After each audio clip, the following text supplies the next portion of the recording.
வணக்கம். இது உங்கள் தினக்கதிர்.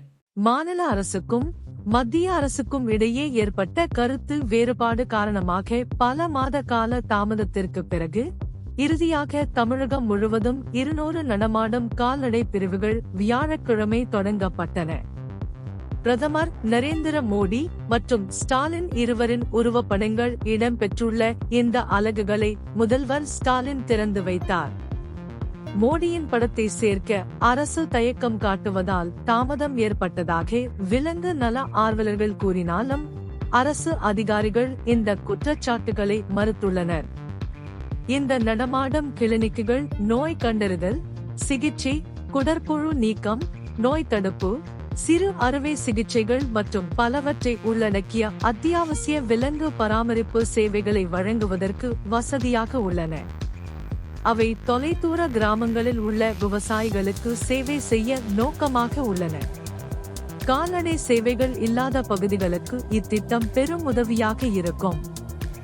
இந்த பிரிவுகள் காலை 8 மணி முதல் பிற்பகல் 2 மணி வரை கிளினிக்குகளாகவும் மதியம் 2 மணி முதல் மாலை 5 மணி வரை அவசர சிகிச்சைக்கான ஆம்புலன்ஸ்களாகவும் செயல்படும்.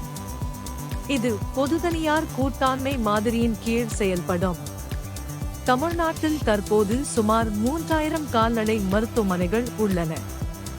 ஆனால் இந்த மொபைல் அலகுகள் கிராமப்புறங்களில் சேவை இடைவெளிகளை நிரப்புவதை நோக்கமாக கொண்டுள்ளன. ஒவ்வொரு பிரிவிலும் ஒரு கால்நடை மருத்துவர் மற்றும் 2 துணை பணியாளர்கள் இருப்பார்கள். மாநிலத்தின் கால்நடை மக்கள் தொகை 245 லட்சமாக உள்ளது. மேலும் 1 லட்சம் விலங்குகளுக்கு ஒரு நடமாடும் கிளினிக் நியமிக்கப்பட்டுள்ளது. மீதமுள்ள 45 யூனிட்கள் 1 மாதத்திற்குள் செயல்பட தொடங்கும் என்று எதிர்பார்க்கப்படுகிறது. உகந்த பயன்பாட்டிற்கான வரிசைப்படுத்தல் இடங்களை அடையாளம் காணும் பணியை மாவட்ட இணை இயக்குநர்கள் கொண்டுள்ளனர். மொத்தம் 39 கோடி ரூபாய் செலவில் இந்த மொபைல் யூனிட்களை வாங்குவதற்கு மத்திய அரசின் கால்நடை சுகாதாரம் மற்றும் நோய் கட்டுப்பாடு திட்டத்தின் கீழ் நிதி வழங்கப்பட்டது. இந்த முன்முயற்சி கிராமப்புறங்களில் கால்நடை பராமரிப்புக்கான அணுகலை மேம்படுத்த வடிவமைக்கப்பட்டுள்ளது.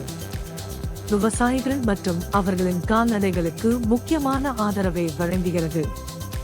செயலற்ற நடமாடும் கால்நடை மருத்துவ பிரிவுகளை பயன்பாட்டுக்கு கொண்டு வர வேண்டும் என வலியுறுத்தி கடந்த டிசம்பர் மாதம் விலங்குகள் நல ஆர்வலர்கள் உயர்நீதிமன்றத்தில் ரிட் மனு தாக்கல் செய்தனர் என்பது குறிப்பிடத்தக்கது. 2 மாதங்களுக்குள் சேவைகள் தொடங்கப்படும் என்று மாநில அரசு நீதிமன்றத்தில் உறுதியளித்தது.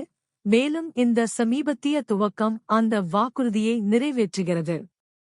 கால்நடை பராமரிப்பு துறையானது 2015 முதல் 16 வரை ஆண்டில் 5 மாவட்டங்களில் கால்நடை நடமாடும் மருத்துவ ஆம்புலன்ஸ் திட்டத்தை அறிமுகப்படுத்தியது. மேலும் 56 நடமாடும் கால்நடை மருந்தகங்கள் தற்போது மாநிலம் முழுவதும் செயல்பட்டு வருகின்றன. இது உங்கள் தினக்கதிர். நன்றி.